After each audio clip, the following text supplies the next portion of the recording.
Hello everyone, welcome to mathematics unleashed. और आज हम लोग पढ़ने जा रहे हैं एचसीएफ और एलसीएम का कंसेप्ट, किसमें? रियल नंबर्स में। एचसीएफ और एलसीएम पहले भी बहुत पढ़ चुके हो और सब कुछ पता है इसके बारे में, लेकिन फिर से हम इस बार एचसीएफ एलसीएम जो पहले पढ़ा था वो भी पढ़ेंगे, और साथ में इसमें कुछ एडिशनल कंसेप्ट्स भी ऐड हुए हैं, कुछ वर्ड प्रॉब्लम्स ऐड हुए हैं जो कि डिफरेंट है और वो एग्जाम में आते भी हैं, तो उनके बारे में भी जान लेंगे। तो सबसे पहले इसमें एग्जैक्टली क्या ऐड हो गया कि हमारा एचसीएफ और एलसीएम का कंसेप्ट बिल्कुल चेंज हो गया।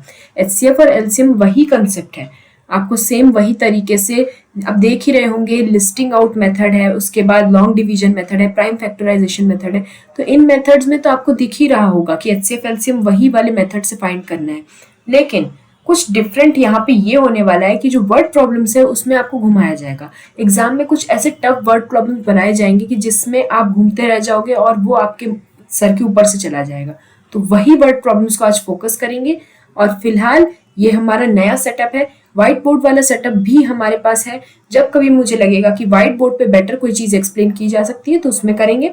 फिलहाल के लिए इस सेटअप में रहते हैं, और इस सेटअप में हम जल्दी से जल्दी कोई भी चीज़ को कर सकते हैं, क्योंकि यहाँ पे मेरे पास पेन टैबलेट है, मैं इसमें आपको लिख के एक्सप्लेन कर सकती हूँ और बहुत सारे क्वेश्चंस प्रैक्टिस भी कर सकते हैं। तो चलिए मूव करते हैं हम हमारे फर्स्ट टॉपिक की तरफ, जो कि है HCF, highest common factor. Highest common factor क्या है? ये एक ऐसा हाईएस्ट पॉसिबल फैक्टर है जो दोनों ही नंबर को डिवाइड करता हो। ठीक है, यहाँ पे पढ़ लेते हैं। It is the highest possible factor which divides both the numbers exactly.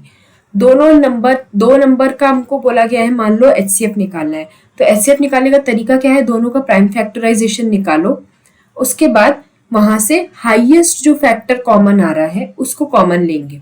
वो कैसे करते हैं? उसको करने के लिए भी तीन मेथड्स है, वो आपको पता ही है। लिस्टिंग आउट कॉमन फैक्टर्स वाला मेथड जो मैं अभी बता रही थी, प्राइम फैक्टराइजेशन करके भी एक मेथड है, और एक है लॉन्ग डिवीजन मेथड। एलसीएम को भी समझ लेते हैं कि वो एग्जैक्टली क्या है, दोनों की डेफिनेशंस देख लेते हैं, दोनों के मेथड्स देख लेते हैं क्या क्या होते हैं, और उसके बाद एक एग्जाम्पल लेंगे और उस एग्जाम्पल के थ्रू समझ लेंगे कि एचसीएफ और एलसीएम को हम फाइंड कैसे करेंगे। ठीक है, तीनों मेथड को जानने की कोई जरूरत नहीं है, क्योंकि तीनों मेथड अगर आप एक साथ पता लगा लोगे कि कौन कौन से हैं तो आपको प्रॉब्लम जाएगी, क्योंकि तीनों मेथड में ही कंफ्यूजन साथ में होता है। अगर साथ में किए तो तीनों में साथ में कंफ्यूजन होगा, आपका कुछ ना कुछ जंबल होगा। बेटर है कोई एक चूज करो और उसी को स्टिक रहो, ज्यादा मेथड्स में मत जाओ। यहाँ पे वैसे भी क्लास 10 में आपको करना क्या है? वर्ड प्रॉब्लम सॉल्व करने, उसके लिए कोई एक मेथड काफी है। तो सबसे पहले हम चलते हैं एलसीएम देख लेते हैं क्या होता है। It is the smallest number that is product of two और मोर नंबर्स। ठीक है, ये इतना अच्छा नहीं लगा मुझे, इससे बाद वाला अच्छा लगा, इसलिए मैंने वो भी रखा है और करके। The LCM of two numbers is the lowest possible number that can be divisible by both numbers. That the LCM of two numbers which is the lowest possible number, छोटा, सबसे छोटा नंबर जो किससे डिविजिबल हो? दोनों ही number से divisible हो। यानी यहाँ पे क्या है? यहाँ पे वो नंबर ही डिविजिबल है दोनों नंबर से, और इससे पहले वाले में क्या था? वो नंबर डिवाइड कर रहा था, यानी वो नंबर छोटा था। ठीक है, हाईएस्ट पॉसिबल फैक्टर था, लेकिन वो नंबर उन दोनों नंबर से छोटा था, इसलिए वो दोनों को डिवाइड कर रहा था। यहाँ पे स्मॉलेस्ट नंबर है, स्मॉलेस्ट लोएस्ट पॉसिबल नंबर है, लेकिन वो क्या हो रहा है? वो डिवाइड हो रहा है एग्जैक्टली इन दोनों नंबर से।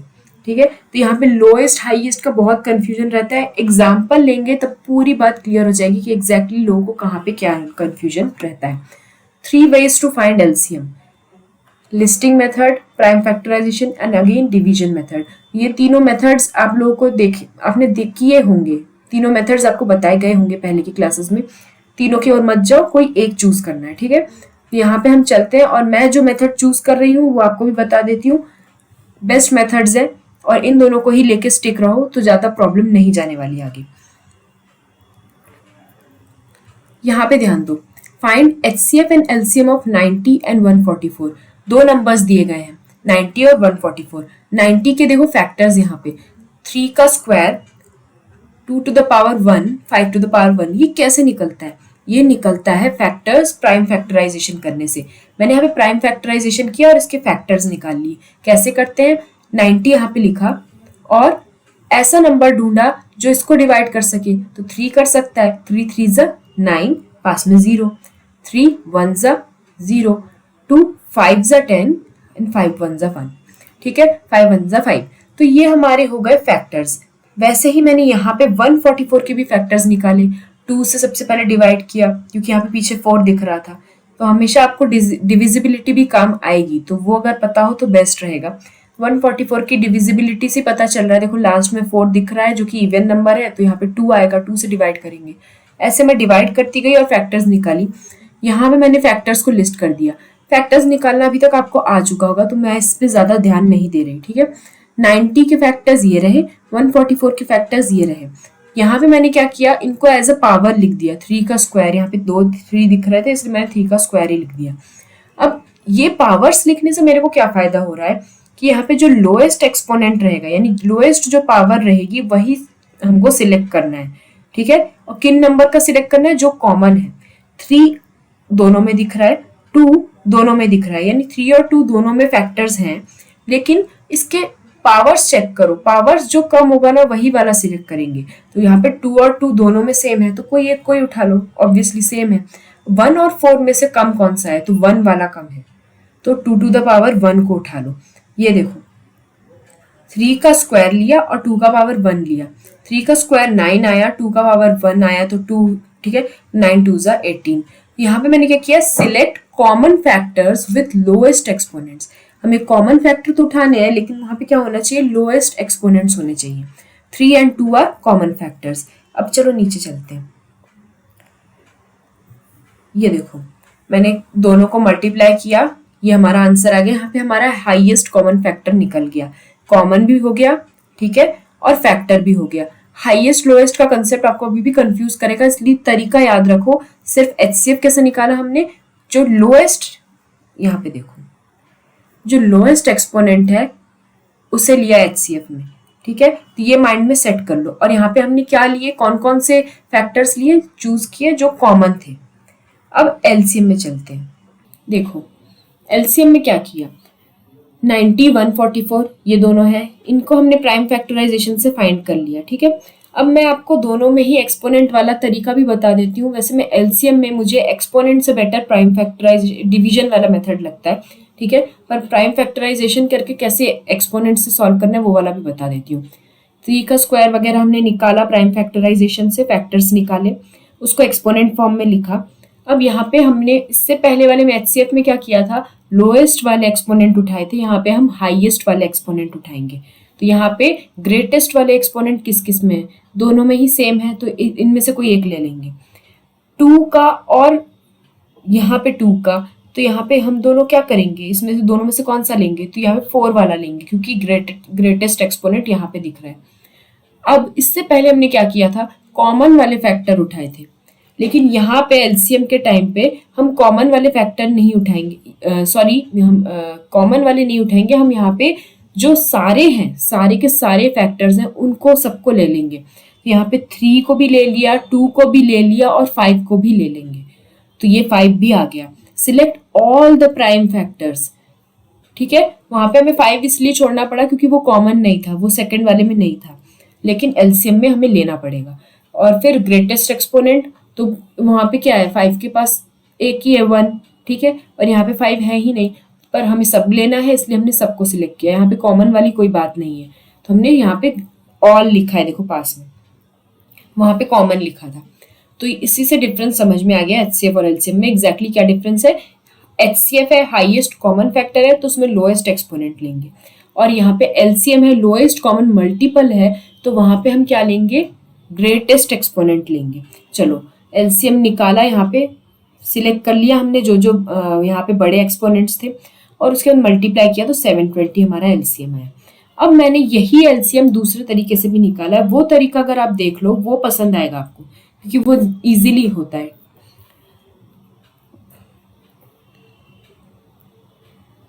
ये देखो 90 और 144 इन दोनों का हमें क्या करना है, डिवीजन मेथड से निकालना है। तो मैंने डिवीजन मेथड लगाया, ठीक है। 3 3 ज़ा 9 और 3 4 ज़ा और 8 ज़ा। देखो मैंने क्या किया, ये 3 लिया और उसको डिवाइड कैसे किया, उसको इससे भी डिवाइड किया और इससे भी डिवाइड किया, फिर 3 की टेबल पढ़ी, फिर दोनों को डिवाइड किया, फिर 2 की टेबल पढ़ी, फिर दोनों को किया। अब यहाँ पे देखो 5 और 8 आ रहा है, तो मैं 5 वनजा करूंगी, लेकिन यहाँ पे मेरा 8 तो नहीं जा रहा, डिवाइड नहीं हो रहा, तो मैं क्या करूंगी, यहाँ पे 8 ही रहने दूंगी।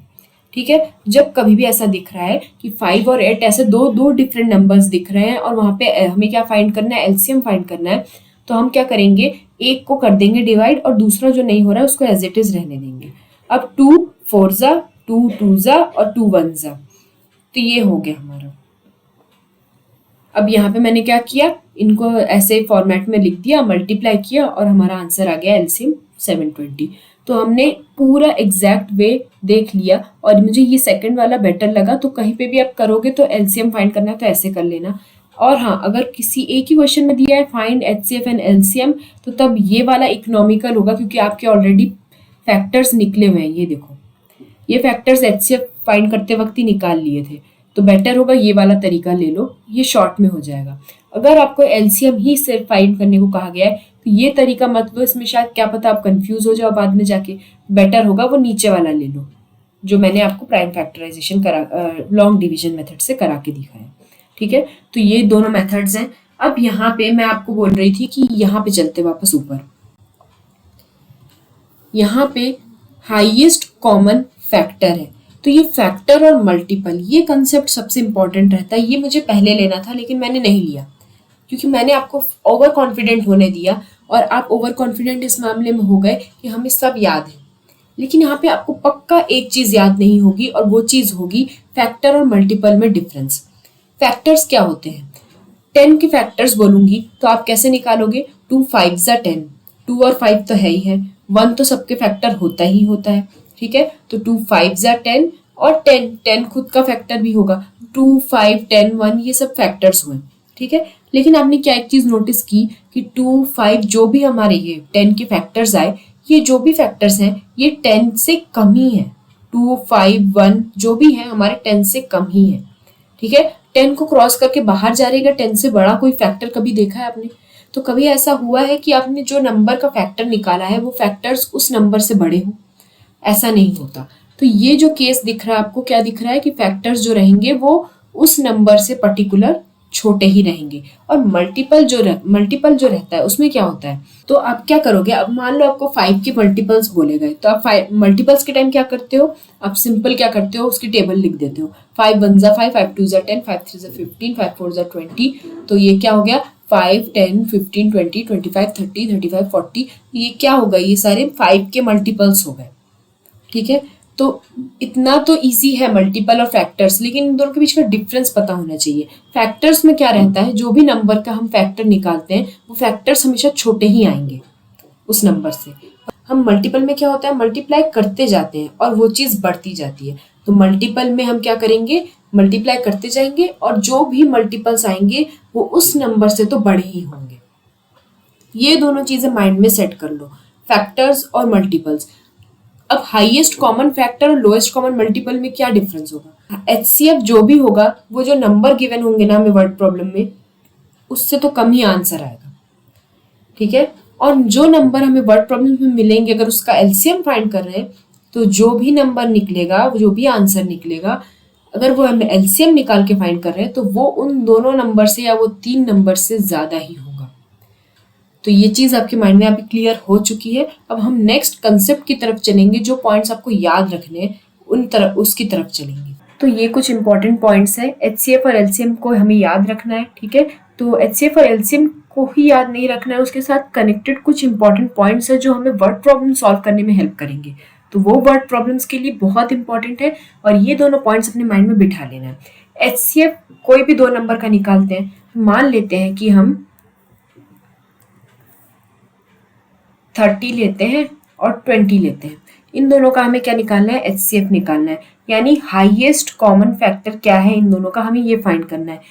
तो मुझे नहीं पता क्योंकि ये दोनों नंबर्स बहुत डिफिकल्ट हैं, क्योंकि एग्जाम में अभी क्या होने वाला है, जो वर्ड प्रॉब्लम्स आएंगे वो 3 या 4 नंबर्स रहेंगे, 2 नंबर भी रहेंगे तो वो इतने बड़े रहेंगे कि उनका एचसीएफ हम डायरेक्ट देख के नहीं बोल सकते। तो हमें यहाँ पे क्या आइडेंटिफाई क्या करना है कि वो नंबर जो भी आएगा वो या 30-20 से बड़ा आएगा या फिर 30-20 से कम आएगा। तो हमें ये आइडेंटिफाई करना है कि कम आएगा या ज्यादा आएगा। तो हमें निकालना क्या है, सबसे पहले एचसीएफ फाइंड करना है। और जब कभी भी कोई भी 2 नंबर का हम एचसीएफ फाइंड कर रहे हैं तो उसमें छोटा वाला कौन सा है, 20 है, तो जो भी HCF आएगा वो 20 से कम होगा, यानी वो 30 20 के भी नीचे होगा, 30 से भी कम होगा और 20 से भी कम होगा, ये दोनों से कम होगा। ठीक है, तो कम होगा तो यहाँ पे HCF कब आएगा, 30 20 के नीचे आएगा, यहाँ पे आएगा HCF। ठीक है, 30 से ज्यादा नहीं आएगा, 20 से भी ज्यादा नहीं आएगा, 30 20 के बीच में भी नहीं आएगा, 20 से कम ही आएगा। समझ में आया कि जो भी स्मॉलर नंबर रहेगा उससे भी नीचे आएगा, या फिर ज्यादा से ज्यादा यहाँ तक आएगा, 20 तक, 20 के इक्वल हो सकता है या फिर 20 से स्मॉल हो सकता है। 20 के इक्वल हो सकता है, ये जो केस है इक्वल वाला केस, ये वाला देखो ना, HCF of two numbers will always be smaller than or equal to. ये जो इक्वल टू वाला केस है ये बहुत कम होता है, कुछ कुछ केसेस में होता है, मैक्सिमम जो होता है केसेस में वो स्मॉलर ही रहता है, दोनों नंबर से या तीनों नंबर से स्मॉलर रहेगा, 4 नंबर रहेंगे, चारों से स्मॉलर रहेगा। ठीक है, तो यहाँ पे ऐसा क्यों हुआ, दोनों नंबर से वो नंबर कम ही क्यों आ रहा है, तो यहाँ पे एक HCF में वर्ड छुपा है फैक्टर, दोनों नंबर का हम कॉमन फैक्टर निकाल रहे हैं। जब कभी भी कॉमन फैक्टर की बात हो रही है यानी वो फैक्टर हुआ, और फैक्टर की बात जहां पे भी आती है तो फैक्टर हमेशा नंबर से छोटे ही होते हैं, ये चीज मैंने आपको पहले ही बता दी, यानी this is because factors are always smaller than the numbers, जो गिवन नंबर है उनसे वो फैक्टर स्मॉलर ही रहता है। चलो अभी आगे का देखते हैं, एलसीएम में क्या है हाल। ठीक है, तो LCM of two numbers will always be larger than the given numbers, larger than or equal to। तो यहाँ पे भी वही केस है, मान लो हमें 30 20 और 10 इन तीनों का LCM निकालना है। ठीक है, 3 नंबर है, तीनों का आप लॉन्ग डिवीजन मेथड से निकाल सकते हो LCM। तो जो भी आंसर आएगा मुझे गेस करना है कि वो ज्यादा आएगा या कम आएगा, तो मैं LCM निकाल रही हूँ। एलसीएम निकालने के लिए सबसे पहले तो देखो वहां पे वर्ड प्रॉब्लम ही ऐसा सेट होगा कि आप देख के ही बता सकते हो इसमें एलसीएम लगाना है, इसमें एचसीएफ लगाना है, वो मैं बताऊंगी कैसे कर सकते हैं। तो सबसे पहले यहाँ पे देख लेते हैं 30 20 और 10, ये 3 नंबर दिए हैं, यहाँ पे एलसीएम लगा रहे हैं, तो जो भी आंसर आएगा वो क्या रहेगा, वो तीनों से बड़ा रहेगा, वो यहाँ पे इन दोनों के बीच में भी नहीं आएगा, वो इन दोनों के बीच में भी नहीं आएगा। ठीक है, तो वो कहाँ आएगा, वो इधर आएगा 30 के बाद, या फिर कभी कभी बहुत रेयर केसेस में ऐसा हो भी जाता है कि वो 30 भी आ सकता है, जो हाईएस्ट वाला नंबर है। ठीक है, तो यहाँ पे क्या बोल रहे हैं, LCM of two numbers will always be larger than or equal to the larger number, larger होगा या फिर इक्वल होगा उस लार्जर नंबर के, लेकिन उसके नीचे तो आएगा ही नहीं। ये जो लार्जर नंबर है ना, इसके ऊपर रहेगा या फिर ये मैक्स टू मैक्स यहाँ तक पहुंचेगा, इसके नीचे कभी नहीं जाएगा। और ये जो केस रहता है जो लार्जर वाला केस उसकी इक्वल है, तो ये बहुत कम ही केसेस में होता है, लेकिन चलो अभी हो सकता है इसलिए मैंने मेंशन कर दिया। अब यहाँ पे देखते हैं, एग्जाम्पल दे रखा है 90 और 144 का, ऑलवेज लार्जर देन 144 ही आएगा अगर एलसीएम निकाला। और ये चीज आप पहले भी देख सकते हो, पहले वाली स्लाइड में भी मैंने बताया कैसा कैसा हुआ, क्या क्या आंसर आया। ठीक है, तो शायद एलसीएम 720 आया था और एचसीएफ मुझे याद नहीं आ रहा है, तो एचसीएफ भी कुछ आया था पर वो छोटा ही आया था, 90 से कम आया था। अब यहाँ पे देख लेते हैं कि this is because multiples are always larger than the numbers. Multiple निकालो ना आप, 30 का मल्टीपल निकालो, 20 का निकालो, 10 का निकालो, जो भी कॉमन मल्टीपल आएगा वो इनसे तो ज्यादा ही होगा, क्योंकि मल्टीपल्स क्या होते हैं, मल्टीप्लाई हो के बढ़ जाते हैं, तो 30 से ज्यादा ही आएगा। बहुत रेयर केस में ये भी आता है लार्जर वाला नंबर, तो वो बहुत रेयर केस है, मैक्सिमम केसेस में वो ज्यादा ही आता है, तो हमें मान के चलना है कि वो ज्यादा आएगा, और उससे पहले एचसीएफ वाले में हमें मान के चलना है कि वो कम आएगा बस। अब फाइनली ये एक रिजल्ट है, ये माइंड में बिठा लो कि एलसीएम और एचसीएफ को अगर हमने प्रोडक्ट लिया तो वो नंबर्स का प्रोडक्ट के बराबर होता है। ठीक है, कोई भी दो नंबर है, अगर उसका एलसीएम निकाला और उन्हीं दो नंबरों का एचसीएफ निकाला और उन दोनों को मल्टीप्लाई किया तो वो उन दोनों नंबर के प्रोडक्ट के बराबर आता है, ये बोलने का मतलब है। तो ये इजी है और ये शायद आपने पहले किया भी है, क्लास 7 में शायद था ये। तो ये रहा, एक क्विक रिवीजन भी हो गया और साथ में आपने एक एक्स्ट्रा चीज सीखी कि ये स्मॉलर और लार्जर वाला कंसेप्ट। अब हम मूव करते हैं नेक्स्ट स्लाइड की तरफ। तो इस थर्ड पार्ट में हम लोग क्या करने वाले हैं, इसमें हम आइडेंटिफाई करेंगे कि क्वेश्चंस जो HCF LCM के हैं उसमें HCF कौन सा है और LCM कौन सा है और किस में क्या लगाना है। ठीक है, तो अभी हम लोग वर्ड प्रॉब्लम्स करेंगे, लेकिन उससे पहले ये जानना बहुत ज़रूरी है। अगर ये जान लिया, अगर ये अपने पर्टिकुलर कंसेप्ट को पकड़ लिया, तो आगे आपको कोई प्रॉब्लम नहीं आने वाली। तो देख लेते हैं कि how to identify questions related to HCF and LCM। सबसे पहले ये जो लिखा हुआ है इसे मैं एक्सप्लेन कर देती हूँ। Try to guess whether the answer will be more or less than the given quantities. आपको गिवन क्वांटिटीज रहेगी, ठीक है, कुछ आपको नंबर्स दिए रहेंगे, आपको गेस करना पड़ेगा कि जो भी आंसर है वो ज्यादा आएगा या कम आएगा। ठीक है, 3 नंबर दिए हैं, 2 नंबर दिए हैं, अब वो जो आंसर आने वाला है वो उससे ज्यादा आएगा या कम आएगा, वो गेस कैसे करना है मैं धीरे धीरे प्रैक्टिस कराऊंगी, आपको समझ में आ जाएगा। तो ये चीज आपको पहले माइंड में रखनी है। तो यहाँ पे नीचे लिखा भी है, if found out then you can easily determine whether to use HCF और LCM। ठीक है, अगर मोर का केस रहेगा, यानी अगर आपको फाइंड करना है कि जो गिवन क्वांटिटीज है उससे, अगर आपने फाइंड किया है कि जो भी गिवन क्वांटिटीज है उससे आंसर जो आएगा वो ज्यादा ही आएगा, तो वो क्या रहेगा, LCM रहेगा। क्योंकि मल्टीपल से आपको पता चल ही जाना चाहिए कि जो भी आंसर आएगा वो गिवन क्वांटिटीज से ज्यादा ही आएगा। और फैक्टर जहाँ पे आ जाता है ना, तो वो गिवन क्वांटिटीज से कम ही आता है। तो हाईएस्ट कॉमन फैक्टर क्या आएगा, जो भी गिवन क्वांटिटीज रहेगी उससे लेस आएगा। ये दोनों चीजें आपको पता चल जाएगी। अब हम लोग चेक कर लेते हैं। तो ये तो हमने पहली चीज पता कर ली। अब दूसरी चीज जो हमें चेक करनी है वो ये है कि जो given type of given quantity है वो और जो टाइप ऑफ आस्क्ड क्वांटिटी है वो दोनों सेम हो। दैट मीन्स अगर वर्ड प्रॉब्लम में आपको डिस्टेंस में 2 या 3 क्वांटिटीज दी हुई है तो आपको पूछा भी डिस्टेंस ही जाना चाहिए। अगर वहां पे आपको डिस्टेंस की जगह टाइम पूछा जा रहा है, दैट मीन्स वहां पे कुछ प्रॉब्लम है, आपको कुछ ना कुछ कन्वर्ट करना पड़ेगा। ठीक है, तो आपको सारी तरह के प्रॉब्लम्स करवा दूंगी और उसके बाद आप प्रैक्टिस आपके हाथ में। ठीक है, तो ये रहे 2 मेन पॉइंट्स जो आपको चेक करने पड़ेंगे। अगर आपने ये लेक्चर अच्छे से कर लिया पूरा कंप्लीट, तो आपको HCF LCM से रिलेटेड जितने भी वर्ड प्रॉब्लम्स दे देंगे ना, आप कर सकती हो। तो अब तक हमने देख लिया कि HCF और LCM के प्रॉब्लम सॉल्व करने के लिए हमें क्या क्या रिक्वायरमेंट्स हैं और क्या क्या जान के रखना है। तो जो हमने पता किया है अब उसको ही लेके हम HCF LCM के जो प्रॉब्लम्स है, वर्ड प्रॉब्लम्स है, उन्हें सॉल्व करेंगे। तो ये रहा हमारा फर्स्ट क्वेश्चन।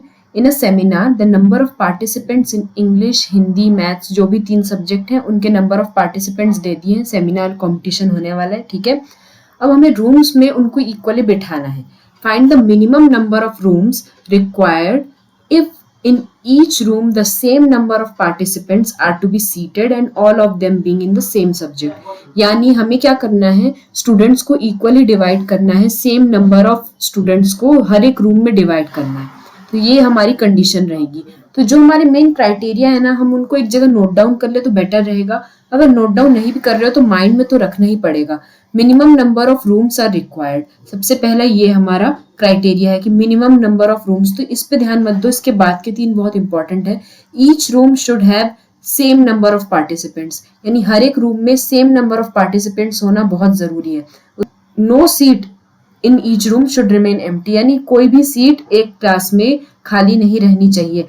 यहाँ पे देखो क्या दिया हुआ है, minimum number of rooms required, यानी कम से कम रूम को यूज करना है और हर एक सब्जेक्ट को सेपरेट रखना है। ऐसा नहीं कि तीनों को मिक्स कर दिया। Each room should have participants of same subject, यानी हर एक रूम में एक ही सब्जेक्ट के स्टूडेंट्स होने चाहिए। हिंदी वाले तो सिर्फ हिंदी वाले ही एक रूम में रहेंगे, उसमें अगर मैथ्स वालों को मिक्स किया तो बाद में प्रॉब्लम होती ही है। इसलिए तीनों को सेपरेट भी रखना है, सेम नंबर ऑफ पार्टिसिपेंट्स रखने हैं हर एक रूम में और सेम सब्जेक्ट के रखने हैं। तो ये सब क्राइटेरिया लगे हुए हैं, तो इस पे ज्यादा ध्यान ना देते हुए हम मैक्सिमम इन 3 नंबरों पे ध्यान देंगे, 60, 84 और 108। अब इन 3 नंबर पे क्यों ध्यान देंगे, इससे पहले हमने देखा कि HCF और LCM इन दोनों के लिए 2 इंपॉर्टेंट क्राइटेरिया है कि HCF में जो नंबर, जो हमारा आंसर आएगा वो क्या होना चाहिए, वो तीनों नंबर से कम होना चाहिए क्योंकि वो एक फैक्टर है।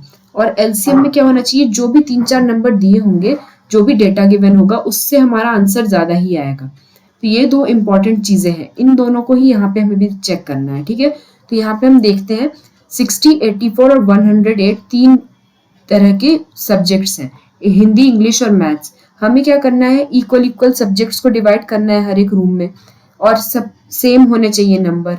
तो खुद ही सोच के देखो, अगर 108 से ज़्यादा स्टूडेंट्स रहेंगे, ये रहा एक रूम, ठीक है, अगर मान लो एक रूम में मैं 108 से ज़्यादा स्टूडेंट्स को बिठाती हूँ, तो पहला जो हिंदी सब्जेक्ट है, अगर मैंने हिंदी सब्जेक्ट वालों को यहाँ पे बिठाया तो 108 की स्पेस है और हिंदी सब्जेक्ट में सिर्फ 60 स्टूडेंट्स हैं, तो बाकी की सीट्स का क्या होगा, वो तो खाली रह जाएगी।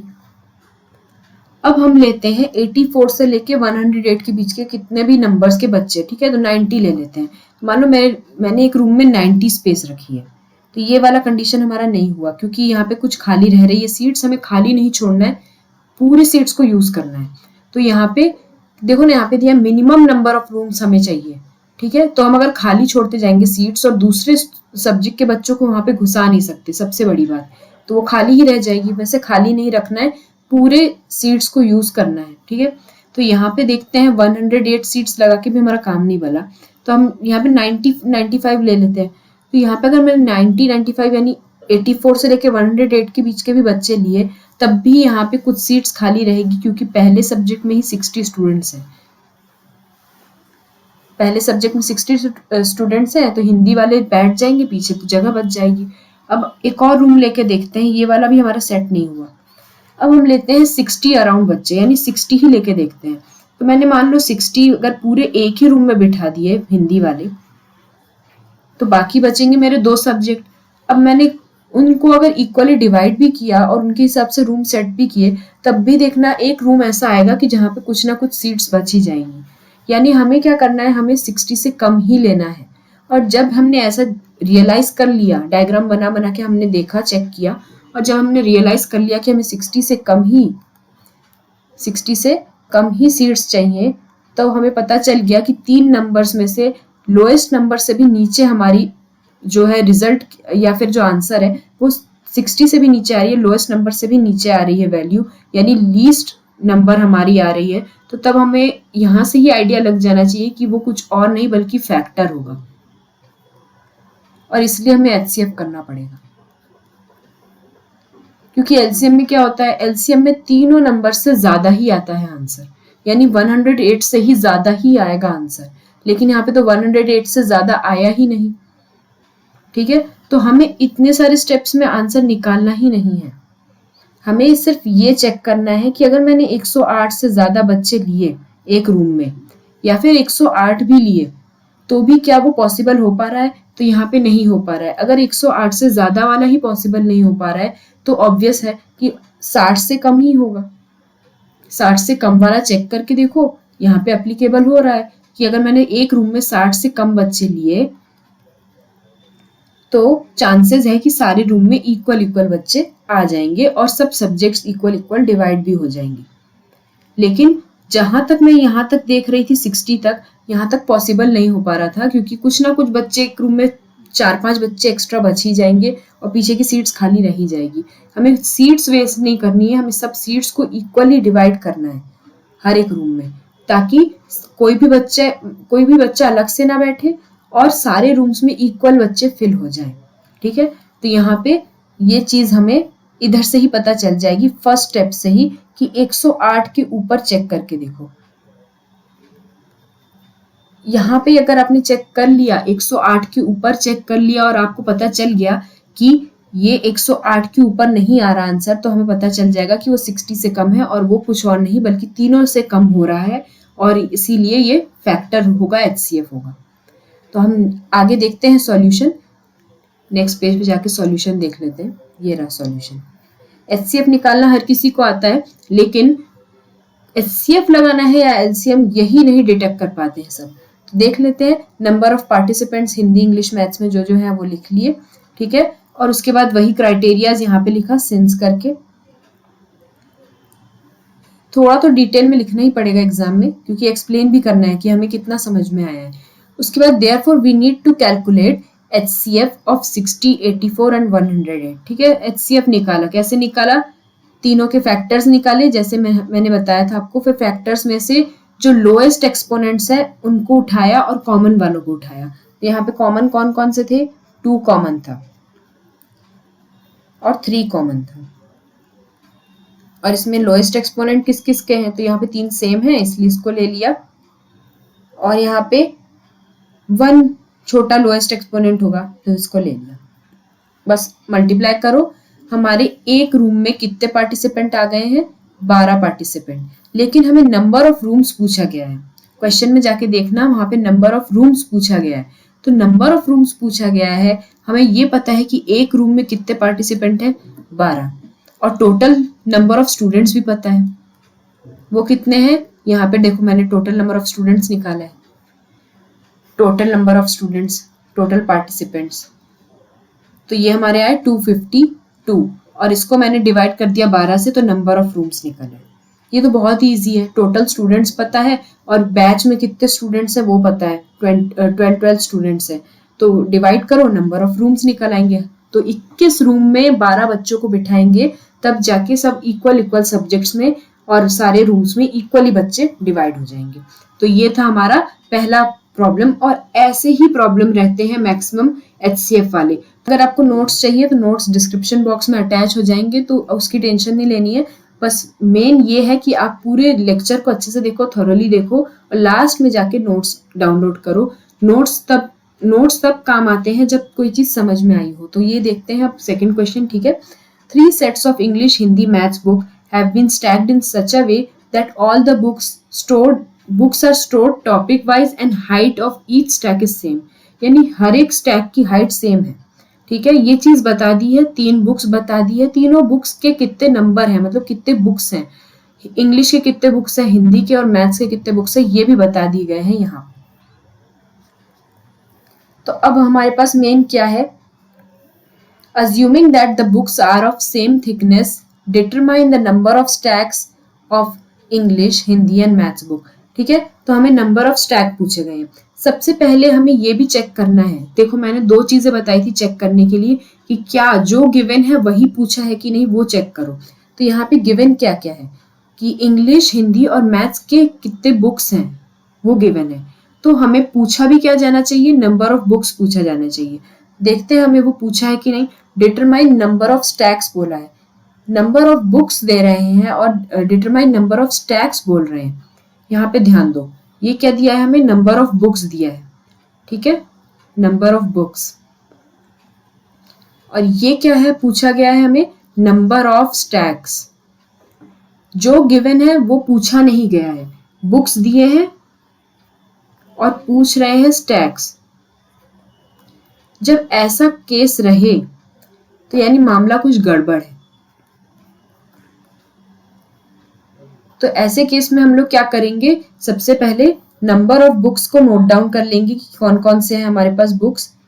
इंग्लिश, हिंदी, मैथ्स की जो भी बुक्स हैं हम वो नोट डाउन कर लेंगे।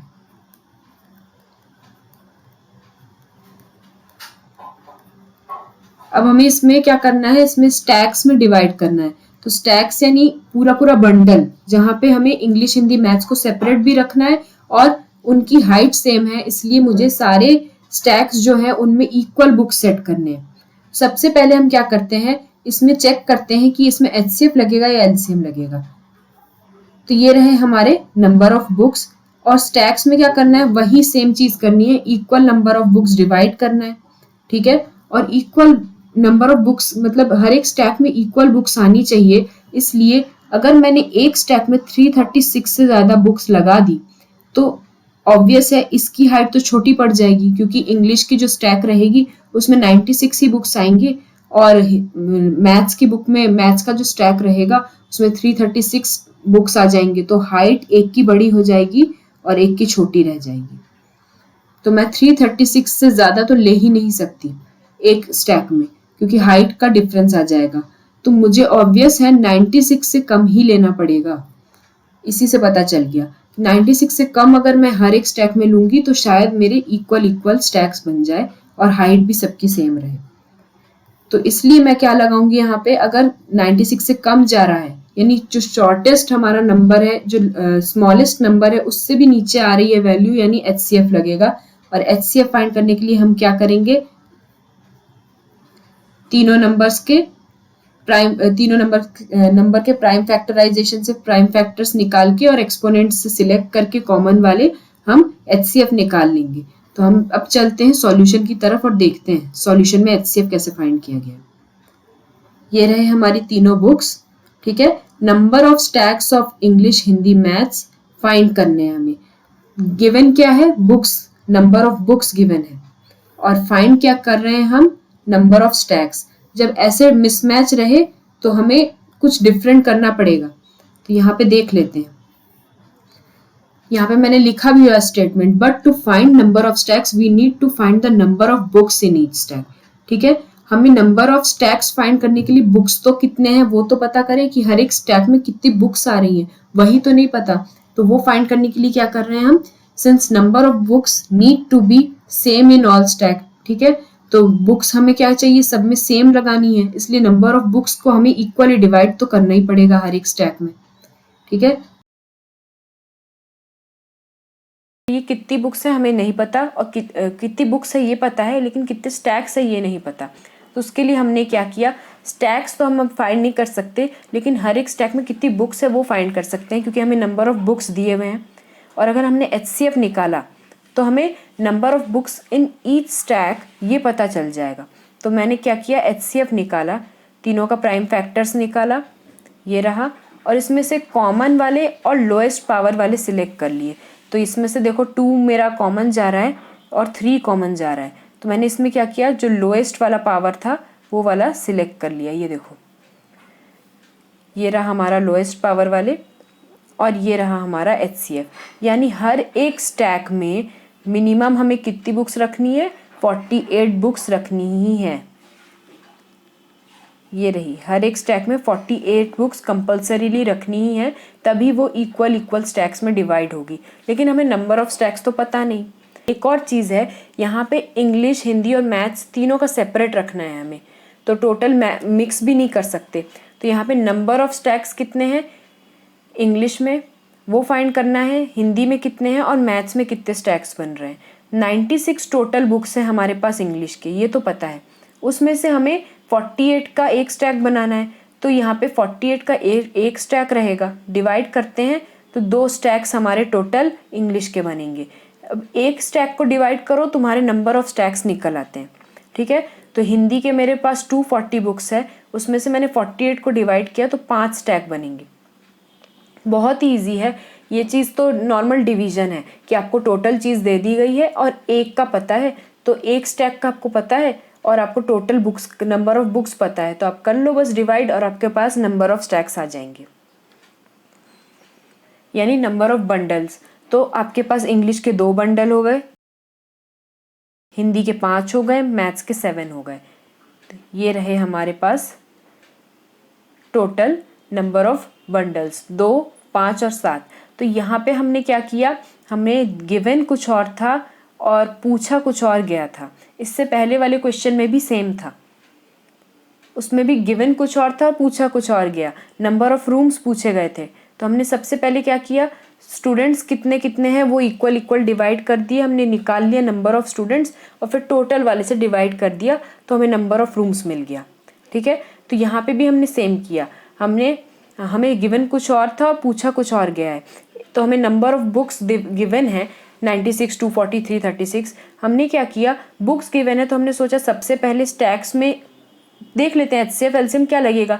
तो हम लोग ने चेक किया, अगर मैंने 336 से ज़्यादा रख लिया एक स्टैक में, एक बंडल में मैंने 336 से ज़्यादा डाल दिया, तो 96 वाला तो बेचारा इतना सा रह जाएगा और 336 वाला पूरा इतना लंबा बंडल बनेगा। तो ये पॉसिबल नहीं हो रहा था। ऑब्वियस है 96 से कम ही लेना पड़ेगा, और जब हमने 96 से कम लिया तब क्या हुआ, तब हमारा सब कुछ सेट, मतलब लगने लगा कि अब इक्वल डिवाइड होगा। तो जब ऐसा केस रहे तो ऑब्वियसली HCF होगा, क्योंकि तीनों नंबर से छोटा जा रहा है, तीनों नंबर से बड़ा जाएगा तो LCM, तीनों से छोटा जाएगा तो HCF। अब फैक्टर की बात थी इसलिए HCF लगाया गया।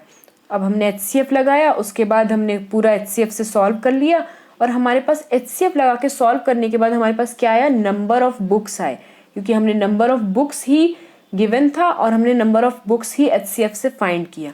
ये बात दिमाग में बिठानी बहुत ज़रूरी है कि जो गिवन रहता है हम वही फाइंड करते हैं, देखो हमने number of books he find कर लिया।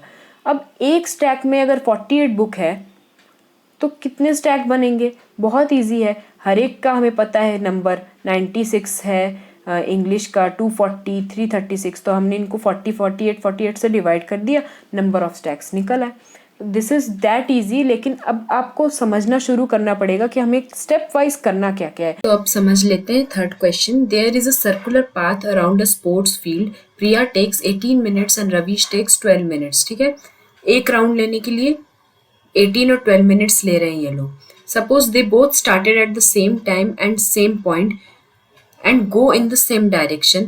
After how many minutes will they meet again at the starting point?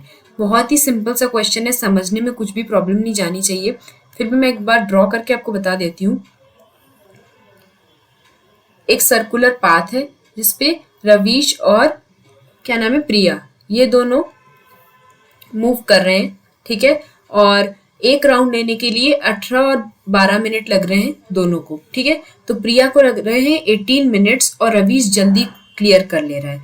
Ravish के हैं 12 मिनट्स और प्रिया के हैं 18 मिनट्स। तो यानी मान लो यहाँ से स्टार्ट हुआ तो रवीश पूरा एक राउंड ले रहा है सिर्फ 12 मिनट में, यानी वो 12 मिनट में यहाँ पे पहुंच जा रहा है।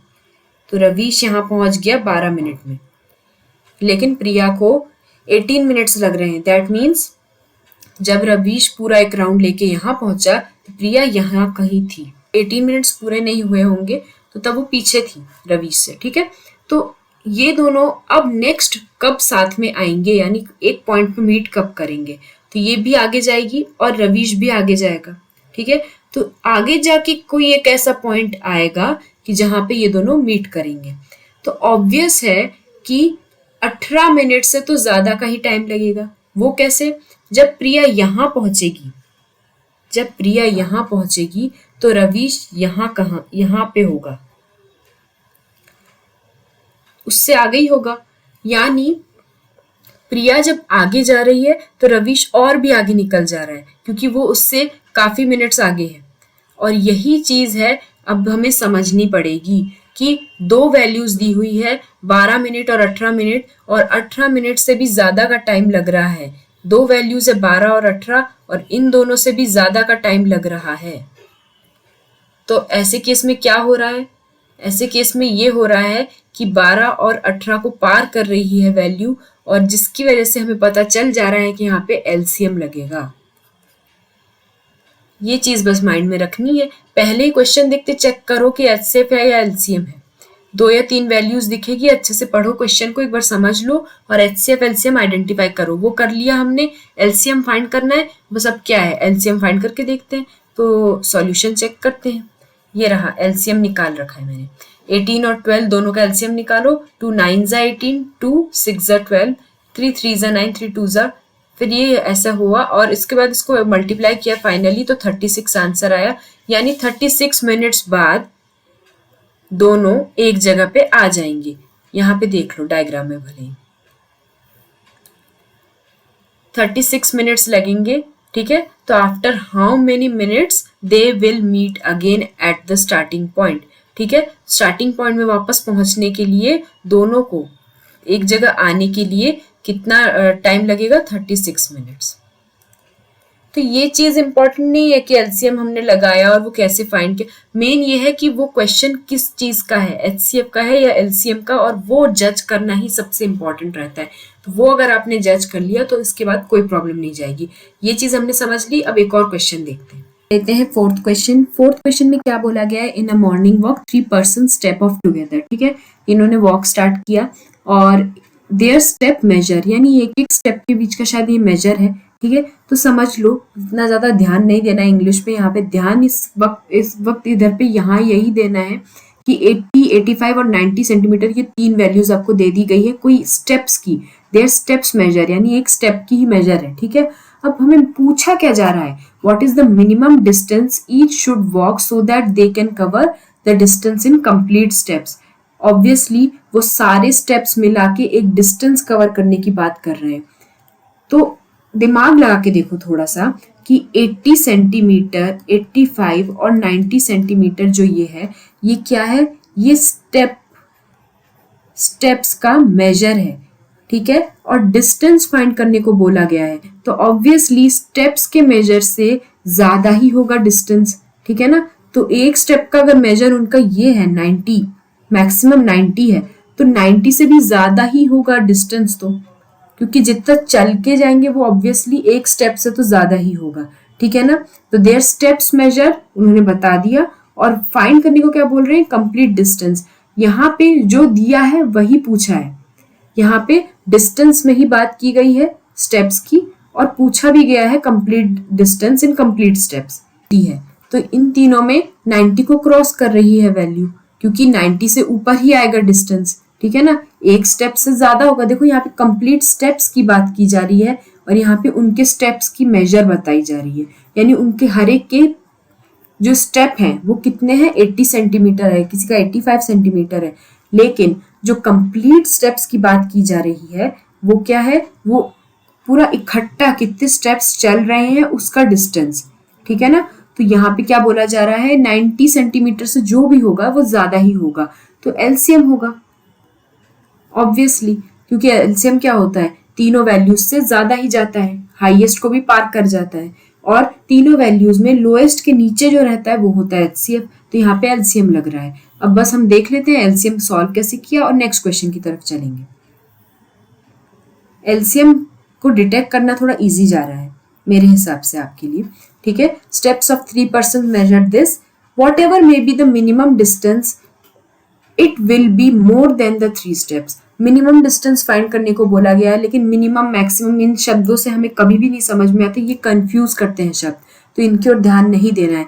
मिनिमम डिस्टेंस जो भी होगा वो डिस्टेंस जो होगा वो ऑब्वियसली ज्यादा ही होगा 90 से, 85, 80, 90 से ऊपर ही होगा।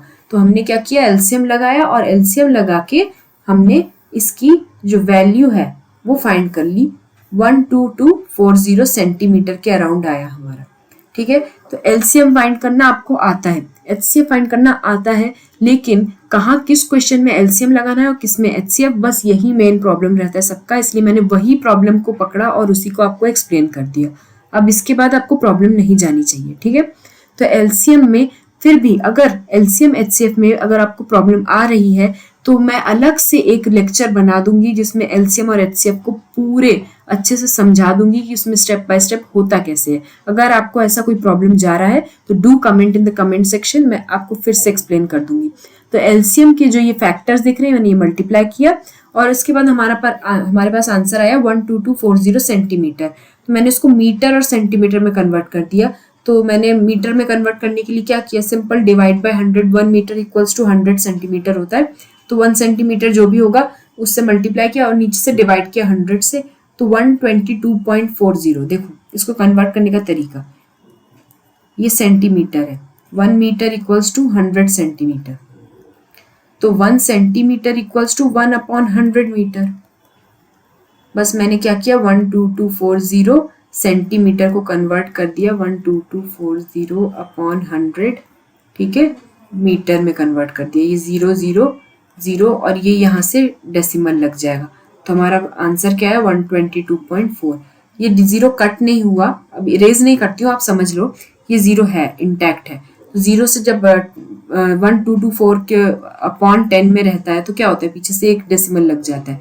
मैंने वही किया 122.4, और यहाँ पे हमारे पास पॉइंट में आंसर आया, मैंने इसको कैसे लिख दिया? 122 मीटर एंड 40 सेंटीमीटर हो गया हमारा आंसर। तो ये एक तरीका है, वैसे में सेंटीमीटर में लिखोगे कोई प्रॉब्लम नहीं जाएगी। अब अगले क्वेश्चन की तरफ चलते हैं। फाइनली समझ लेते हैं क्वेश्चन नंबर 5, और इस क्वेश्चन के साथ एंड करेंगे एचसीएफ एलसीएम के कंसेप्ट को। तो मुझे लगता है आपको अब तक समझ आ गया होगा, अगर नहीं आया है कुछ तो आप कमेंट सेक्शन में कमेंट करिए, और लाइक करना मत भूलिए, क्योंकि अभी इस क्वेश्चन के बाद मैं लाइक करने को नहीं बोलूंगी, आप अपना अटेंडेंस लगा दीजिए और लाइक कर दीजिए। चलिए क्वेश्चन करते हैं। A circular field has a circumference of 360 kilometre, 360 kilometre का सर्कमफ्रेंस है। ऐसे समझ में नहीं आएगा, चलिए हम लोग देख लेते हैं। ठीक है, ये रहा हमारा circular field. A circular field has a circumference of 360 kilometer. 3 cyclists start together and can cycle 48, 60 and 72 kilometers a day. एक दिन में वो इतना इतना साइकिलिंग कर लेते हैं, तो ऑब्वियसली तीनों के अलग अलग डिस्टेंस दिख रहे हैं. 48, कोई एक दिन में 48 किलोमीटर चला सकता है, कोई 60 और कोई 70. तो राउंड द फील्ड, ठीक है, राउंड मतलब फील्ड के अराउंड वो घूम रहे हैं, एक ही डायरेक्शन में घूम रहे हैं. ज्यादा दिमाग मत लगाओ, जैसा दिया है वैसा माइंड में स्ट्रेट रखो, ठीक है. यहाँ से स्टार्ट किया और वो सारे राउंड लगा सकते हैं, लेकिन 48, 60 और 72 किलोमीटर ही लगा सकते हैं एक दिन में. और ये टोटल कितना है, 360 किलोमीटर का फील्ड है. इतना छोटा भी नहीं है ये फील्ड, 360 किलोमीटर का फील्ड है. तो अब क्या कर रहे हैं वो, एक दिन में क्या कर रहे हैं, कितना कितना लगा रहे हैं तीनों, 48, 60 and 72 kilometres. When will they meet? Question में सबसे बड़ा लूप होल है, जो गिवन है वो पूछा नहीं है. गिवन क्या है, किलोमीटर्स दिए हुए हैं, ठीक है, एक दिन में वो इतने किलोमीटर ट्रेवल कर रहे हैं. तो उनको ये डिस्टेंस गिवन है कि इतना आ रहा है उनको ट्रेवल करना, उनकी कैपेसिटी इतनी है, ठीक है. डिस्टेंस दिया है और पूछ क्या रहे हैं, 3 वैल्यू डिस्टेंस के देके पूछ रहे हैं व्हेन विल दे मीट, यानी टाइम पूछ रहे हैं. टाइम वाला पार्ट एक है कि एक दिन में वो इतना कर रहे हैं, लेकिन जो 3 क्वांटिटीज है ना वो चेक करनी पड़ेगी. तो वो हमारा किलोमीटर्स में है, वो डिस्टेंस में है, और पूछा जा रहा है टाइम. व्हेन पूछ लिया है ना, कब मिलेंगे वो, कब का मतलब टाइम. तो टाइम पूछ रहे हैं, दे रहे हैं डिस्टेंस. यहाँ पे दिया कुछ है और पूछ कुछ और रहे हैं. तो जब ऐसी कंडीशन बनती है तो उस क्वेश्चन में थोड़ा तो एक्स्ट्रा काम बढ़ जाता है हमारा, ठीक है. तो वो चीज हमारे लिए बात की बात है. पहले हम लोग ये देख लेते हैं कि हम क्या किलोमीटर वाले पार्ट को ही स्टार्टिंग में टाइम में बदल सकते हैं. अगर टाइम में बदल लेंगे स्टार्टिंग में ही तो हमारे लिए इजी हो जाएगा टाइम निकालना. तो मेरे को लग रहा है यहाँ पे मैं ऐसा कर सकती हूँ, क्योंकि एक दिन में 48 किलोमीटर चला रहे हैं वो, 60, 72 किलोमीटर चला रहे हैं. तो हम इसको क्या कर सकते हैं, ये जो 360 किलोमीटर दिया है ना टोटल डिस्टेंस, इससे हम फाइंड कर सकते हैं. कैसे कर सकते हैं, अगर एक दिन में इतने किलोमीटर चला रहे हैं, देख लेते हैं इसका सॉल्यूशन देख लेते हैं, उससे आपको और भी अच्छे से समझ में आएगा. उसमें भी शायद मैंने डायग्राम ड्रॉ किया है, हाँ किया है. तो ये देखो तीनों साइकिलिस्ट कितने चला रहे हैं, ये किलोमीटर्स चला रहे हैं एक दिन में. तो अगर साइकिलिस्ट 1 48 किलोमीटर चला रहा है एक दिन में, तो 1 किलोमीटर चलाएगा 1/48 डे में, ठीक है. ये कलर चेंज करती हूँ थोड़ा,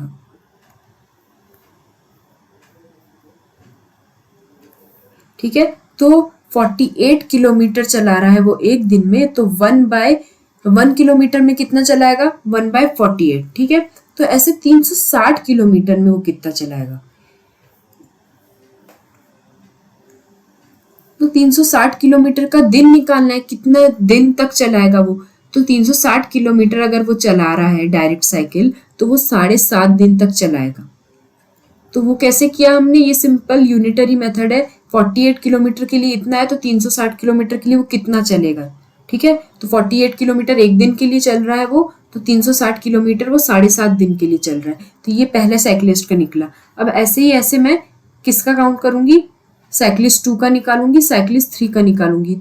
देखो 60 किलोमीटर एक दिन में चला, तो 360 किलोमीटर कितने दिन में चलेगा, तो 1/60 किया उसको. एक दिन का मैंने यहाँ पे नहीं निकाला. देखो सारे स्टेप्स में अगर मैं एक एक दिन का निकालूंगी तो स्टेप्स इंक्रीज होते हैं. मैंने पहले वाले में निकाल दिया, दूसरे वाले में मैंने डायरेक्ट किया, तीसरे में भी डायरेक्ट किया. एग्जाम में आप ऐसा कर सकते हो. यूनिटरी मेथड अभी शो करने की इतनी जरूरत नहीं है, क्योंकि आप छोटे क्लास में नहीं हो. ये एक जगह शो कर दिया, दैट्स इनफ, ठीक है. पहले वाले में मैंने शो कर दिया कि मैंने 1 किलोमीटर का निकाला, फिर 1/48 किया. वैसे ही मैंने यहाँ पे भी किया, 1/60 किया इनटू 360 कर दिया, क्योंकि 360 किलोमीटर की बात हुई थी. और मैंने उसको सॉल्व किया तो आंसर आया 6 डेज. फिर उसके बाद क्या पूछा गया, थर्ड साइकिलिस्ट ने 72 किलोमीटर्स एक दिन में किया, तो 360 किलोमीटर्स कितने दिन में किया, तो 1/72 इंटू 360 किया, ठीक है. तो हमारा आंसर आ गया 5 डेज. 5 डेज में इसने इतना कर लिया. कोई 5 डेज में कर रहा, कोई 6 डेज में कर रहा, ठीक है. तो तीनों साइकिलिस्ट के हमारे डेज निकल आए. और एक चीज नोटिस की थी क्या, क्वेश्चन में पूछा था when will they meet, when पूछा था यानी टाइम पूछा था, ठीक है. वो मिलेंगे कब, तो अभी ये 3 क्वांटिटीज तो हमें पता चल गई है। So to calculate when will they meet, जब भी मिलेंगे वो, क्या वो 7.5 दिन के पहले मिलेंगे या 5 दिन के पहले? तो क्या डेज निकाल लिया तो बहुत हो गया क्या? नहीं, डेज निकालना ही काफी नहीं है। डेज तो अभी हमारा आधा हुआ है, ठीक है। तो हमने क्या किया, 360 किलोमीटर्स के हिसाब से, यानी पूरे फील्ड का एक चक्कर लगाने के हिसाब से पूरे डेज निकाल लिए। यानी जो साइक्लिस्ट 1 है वो 5 दिन में कंप्लीट कर लेगा, जो सेकंड वाला है वो स्लो है, और तीसरा वाला तो बहुत स्लोएस्ट है, ठीक है। तो फास्टेस्ट कौन है? जो 5 दिन में कंप्लीट कर रहा है। तो जो फास्टेस्ट है, थोड़ा दिमाग लगा के देखो कि जो फास्टेस्ट है वो 5 दिन में एकदम अपने पॉइंट तक पहुंच जा रहा है, मतलब एक राउंड वो कर ही ले रहा है। दूसरा वाला थोड़ा पीछे है और तीसरा वाला और भी ज्यादा पीछे है। तो ऐसे केस में क्या हो रहा है कि जो दूसरा वाला है वो पीछे पीछे आ रहा है, ठीक है। तो वो कितने दिन में पहुंचेगा? 6 दिन में यहाँ पहुंचेगा, 1 दिन एक्स्ट्रा लगेगा, और इसको तो 7.5 दिन लगेंगे यहाँ तक पहुंचने के लिए। ऐसे में हो क्या रहा है कि जब ये 7.5 दिन में यहाँ पहुंचेगा तो साइक्लिस्ट 1 और साइक्लिस्ट 2 तो आगे निकल चुके हैं। साइक्लिस्ट 1 शायद यहाँ कहीं आ जाएगा और साइक्लिस्ट 2 शायद यहाँ कहीं आ जाएगा, और साइक्लिस्ट 3 जो सबसे स्लोएस्ट है वो लास्ट में यहाँ पहुंचेगा 7.5 दिन में। यानी जो भी होगा हमारा आंसर, यानी वो तीनों कब मीट करेंगे? वो कोई एक ऐसे पॉइंट पे मीट करेंगे जो 7.5 के बहुत आगे है, यानी 7.5 दिन के बहुत आगे। तो ऐसे में क्या हो रहा है, 7.5 को क्रॉस कर जा रही है वैल्यू, जो हाईएस्ट वैल्यू है उसको क्रॉस कर रही है, और इसीलिए जब हाईएस्ट वैल्यू को क्रॉस कर रही है तो हमने पता लगा लिया कि यहाँ पे एलसीएम लगेगा, ठीक है ना। और जैसे ही एलसीएम का पता चल गया मैंने एलसीएम लगाया। एलसीएम लगा के हमें मिला क्या? हमने 3 डेज का एलसीएम लगाया तो हमें डे ही मिलेगा, ऐसा डे मिलेगा जहां पे वो तीनों मीट करेंगे, ठीक है। तो वो शायद 10 दिन भी हो सकते हैं, 15 दिन भी हो सकते हैं, 30 दिन भी हो सकते हैं, ठीक है। तो हमको नहीं पता कि अभी वो कौन से डे पे मीट करेंगे, हमने बस साइक्लिस्ट को चलने दिया और हमने यहाँ पे एलसीएम निकाल लिया। एलसीएम निकाला तीनों का, कैसे निकाला? 7.5 था। यहाँ पे थोड़ा ध्यान देने वाली बात है, एलसीएम थोड़ा सीख लो, वैसे में पता होना चाहिए। 7.5 को हम 7.5 लिखेंगे तो प्रॉब्लमेटिक रह जाएगा, यहाँ पे पॉइंट आगे बढ़ता जाएगा और शायद आपको कहीं ना कहीं मिस्टेक हो ही जाए। तो इसमें क्या करें, हम 75 लिखेंगे, 6 को 60 लिखेंगे, 5 को 50 लिखेंगे, यानी सबको 10-10 से मल्टीप्लाई कर दो, काम इजी हो जाएगा। अब 5 से डिवाइड करो, फिर इसको करो नॉर्मली जैसे एलसीएम निकालते हैं वैसे करो, और उसके बाद यहाँ पे हमने क्या किया, पूरा इसको मल्टीप्लाई किया, हमारा आंसर आया 300। तो हमने एक काम किया था ना, हमने 10 से मल्टीप्लाई किया था यहाँ पे सबको, यहाँ पे हमने सबको 10-10 से मल्टीप्लाई किया था। तो अब 10 से डिवाइड कर दो पूरे आंसर को। 300 को मैंने 10 से डिवाइड कर दिया क्योंकि 10 एक्स्ट्रा हो रहा था, ठीक है। 7.5 को मैंने 75 लिखा था ताकि हमें कैलकुलेशन इजी जाए। तो अब वो चीज नहीं होनी चाहिए, इसलिए मैंने नीचे 10 से डिवाइड कर दिया, तो हमारा आंसर आ गया 30 डेज। और बस यही हमें चाहिए था, 30 डेज ही हमें चाहिए था, क्योंकि हमें इससे पता चल गया कि साइक्लिस्ट जो है फाइनली कब मीट करेंगे, 30 डेज बाद। और यहाँ पे हमारा एलसीएम और एचसीएफ का कंसेप्ट खत्म होता है। तो यहाँ पे सब कुछ इजी था, बस प्रॉब्लम ये है कि आप कितना इमेजिन कर पाते हो और कैसे कर पाते हो। यहाँ पे स्टार्टिंग में हमें क्या करना पड़ा, स्टार्टिंग में ही कन्वर्जन कर देना पड़ा। यहाँ पे हमें 48 किलोमीटर्स के लिए 48, 60 और 72 किलोमीटर्स में वैल्यू दी हुई थी और पूछ रहे थे कब मिलेंगे। तो डिस्टेंस और कब मिलेंगे यानी टाइम का हम करें क्या, तो डिस्टेंस को या तो टाइम में ही कन्वर्ट कर दो या फिर लास्ट में जाके कन्वर्जन करो, ये 2 ऑप्शन रहते हैं। तो यहाँ पे हमें इजी किया जा रहा था क्योंकि हमें डिस्टेंस, यहाँ पे टोटल डिस्टेंस भी दिया हुआ था। तो हमने 360 के लिए तीनों की वैल्यू निकाल ली और सब कुछ बराबर हो गया, हमने कर लिया यहाँ से कैलकुलेट, डेज में हमने कन्वर्ट कर दिया और उसके बाद डेज का ही हमने कैलकुलेशन निकाला, एलसीएम निकाला, जो कि बहुत इजीली निकल गया और हमारा 30 डेज आ भी गया आंसर। यानी हमें क्या प्रॉब्लम गई, स्टार्टिंग में हमें ये चीज पता लगाना पड़ा कि हम क्या देख रहे हैं, हम क्वेश्चन में गिवन क्या है और पूछा क्या गया है, ये पहली चीज पता लगानी पड़ी। और जब हमने इसका एक फ्रेमवर्क बना लिया कि अच्छा तो हमें दिया है डिस्टेंस और पूछा है टाइम, तो हम डिस्टेंस से टाइम में कन्वर्ट करके देखते हैं, जो कि इजीली हो गया। अब इसके बाद हम बाकी का प्रोसीजर करते गए एलसीएम वेलसीएम का, जो कि बहुत इजी था। तो ये मेन चीजें हैं, ये थोड़े से प्रॉब्लम्स को इस तरह के प्रैक्टिस करो। मैक्सिमम प्रॉब्लम 10 या 15 प्रैक्टिस करोगे तो ये आपका बहुत अच्छे से हो जाएगा। तो आप आरडी शर्मा उठाओ, ठीक है, अनसॉल्व वाले प्रैक्टिस करो, इजीली आपकी पूरी प्रैक्टिस हो जाएगी और इसके बाद कोई भी प्रॉब्लम नहीं जाने वाली आपको एचसीएफ और एलसीएम से रिलेटेड जजिंग में या किसी में, ठीक है। तो आप इजीली जज कर लोगे कौन सा प्रॉब्लम किसका है और इजीली आप एग्जाम में ऐसे क्वेश्चंस अटेम्प्ट कर लोगे। ये आ सकते हैं, इसके आने की चांसेस बहुत अच्छे हैं, ठीक है। तो ये प्रॉब्लम्स बहुत अच्छे से प्रैक्टिस करो और दैट्स ऑल फॉर टुडे। तो यहीं पे मैं एंड करती हूँ और जाने से पहले सब्सक्राइब करना मत भूलना चैनल को। अगर सब्सक्राइब नहीं किया है अभी तक तो सब्सक्राइब कर लो और बेल आइकन को भी प्रेस कर दो ताकि सारे नोटिफिकेशंस आपको मिलते रहे जैसे जैसे वीडियोस अपलोड होते रहे। जाने से पहले एक चीज तो बोलना ही भूल गई कि नेक्स्ट वीडियो हमारा होने वाला है इररेशनलिटी पे। तो इररेशनलिटी के लिए आपको क्या करना पड़ेगा, रैशनल और इररेशनल का थोड़ा सा कंसेप्ट क्लास 9 का थोड़ा सा रिवीजन कर लेना। अगर नहीं किया है तो भी मैं करवाऊंगी, लेकिन आप बेटर होगा पहले से जान के रखो रैशनल क्या होता है, रैशनल तो वो पार्ट स्किप भी कर सकते हो, ठीक है। बेटर क्या होगा कि आप खुद ही इसका एक बार प्रैक्टिस कर लो, रैशनल इररेशनल अच्छे से देख लो और उसके बाद मैं आप लोगों को करवाने ही वाली हूँ। इररेशनलिटी से भी क्वेश्चंस आते हैं तो इररेशनलिटी छोड़ना मत और नेक्स्ट लेक्चर इररेशनलिटी पे होने वाला है। Do not forget to like, subscribe and share. Mathematics unleashed. Bye bye.